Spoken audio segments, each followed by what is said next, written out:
Hello friend, this is Amrish Ranjan Sharan and I'm here with the English classes. So good morning everyone, and we are back again to learn various kind of things in English. So before that, I would like to invite all the friends and the family members, even if you are a student or you are a housewife or you are a professional, if you are an actor or a singer or any kind of model. So I would like to invite everyone here in my place who can converse with me regarding English, as well as there are so many kind of things which we would like to share with each other. Now, most important thing is that, people face interview, as well as whenever they go with the friends, sometimes it becomes very uneasy to interact with.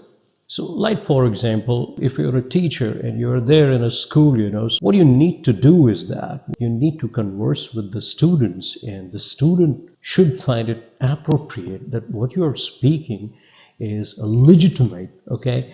And it's not only legitimate, but it's communicable, and we expect a feedback from them, okay? जब आप किसी को कुछ बोलेंगे तो उससे आप feedback की जानने की कोशिश भी करेंगे, तब आपको पता चलेगा कि भाई आपने जो इंग्लिश कही है वो सही है, आपके एक्सप्लेनेशंस लोग सुन रहे हैं. So these are the fundamental things which is very important while you speak English.